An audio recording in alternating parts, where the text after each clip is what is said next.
Okay, guys, this review will probably be all over the place. So, this is Laura K. Hamilton's book, Smolder. I believe it's the 29th book in the Anita Blake series. Now, I will say this. I don't know if y'all should read this or wait till the book Slay comes out because this isn't a finished book at all. It just kind of leaves you. You're like, are you serious? Like, what, that's it?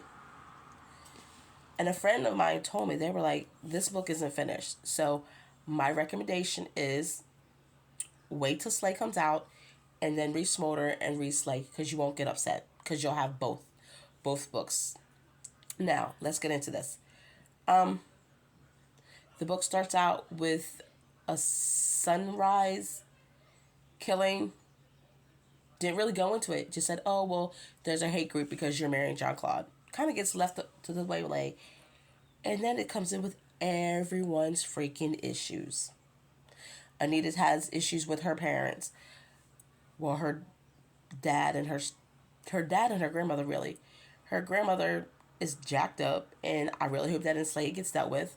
Her dad needs to put her foot down and be like, yo, his foot down, like, I didn't even realize what was going on.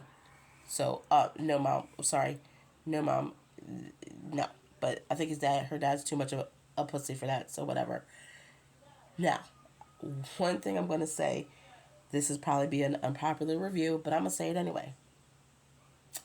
Anita's working my nerves. She really is. Nothing else I can say about it. And I will tell you why. They brought back one of my favorite characters. If my friend hears this review, she's going to know who it is. There's one or two of people that are my favorite characters that everyone's like, are you crazy? And I'm like, no, I just love them. One is Otto and one is Richard. Otto's not in this book, so it's Richard. I love how they brought Richard back in. I love how she snuck him back in to the fold where it's going to cause problems, but Richard's handling it smooth. Richard went away and got his crap together, ladies and gentlemen. He's more confident about himself. He is now bi. Right. So you know that leads to whole other possibilities. It's going to cause a problem because people know that Anita and him were in love. And in my honest opinion, she still loves him. She's pissed off and angry at him. But you can only have that much hostility to somebody that you still care about and you still love. But Richard's playing it cool. He's like, I cannot expect anything. I don't want anything. I just want to prove that I'm back. I mean, everyone is on their guard because, yeah, Richard messed up. Like, they needed him and he just couldn't handle it. But guess what? He should be allowed to deal with his issues. Those are his issues. It's nobody else's. Did it create a problem? Yes. But you got 20 million other people around. Deal with it. Let the man get his head on straight. Like, I just don't understand her. Like, I think sometimes she's a big hypocrite. I don't think she means to be. She just is.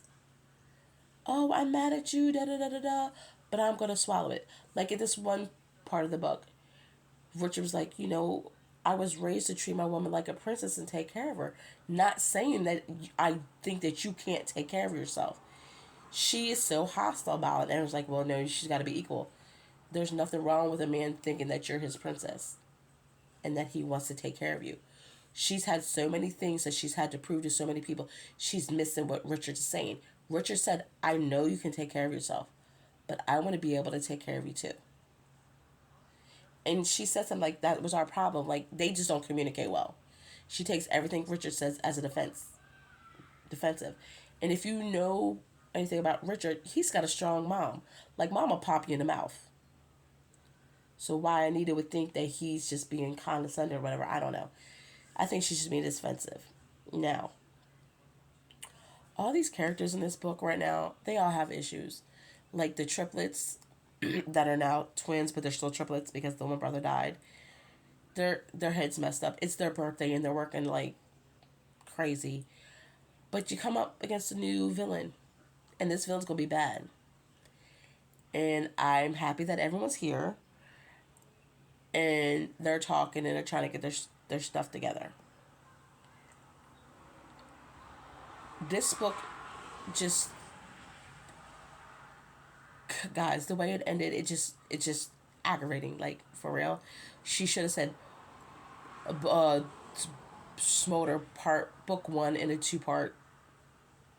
I don't know, not a trilogy, just duo or whatever. And then people could decide if they wanted to wait to buy this book. Because I would say honestly, wait to buy the book until Slay comes out and read them both together, or buy the book now and hold it till Slay comes out. I wish I would have done that, but I am happy that Richard's back in the game. He seems to be doing okay. I think he's going to slip a little bit, but as long as he's keep with his therapy, he'll be good. And like I told somebody, they need to get Richard's mom in on what's going on so she can keep him in shape because he'll toe the line for mom. But I do like how people are slowly admitting their issues and want to fix things. And that's basically what this book is about, dealing with their relationship, how we're going to put Richard back in, how she makes this one feel, how she wants everyone to be happy, and some of them don't understand. This book was just like a big therapy session for everybody. Do I think that it's going to be pivotal for Slate? Yeah. Because I think things will happen in Slate that if they're not on the same page, it'll get messed up. But I'm also curious if there's going to be any fight scenes with Edward and Peter with their new skills. That is one thing I'm very curious about. And she hinted about it a little bit, but that's all. And we all know Edwards is a beast to begin with. I wouldn't want to mess with him. Now, I am kind of sad my boy Otto is not in this book because he just cracks me up. And I miss the Bendito or Bernardi, the other four horsemen. I wish he'd be in more books too, but I get what I get. You see a little bit of Jason, so he'll probably come into play in Slay, if not another book. But guys, like I said, this book is aggravating because it's not complete. It's part one in a two book kind of like combination. So again, for like 100th time, I would suggest if you buy this book, hold off to read it till you get to Slay because you're gonna be like, "Are you serious? Like for real?" That's how you're gonna end it. But that's basically it. All right, guys. Sorry if this review sucks. I can't really say too much because it's just like, But I hope everyone had a good day, and I will talk to y'all later. Bye.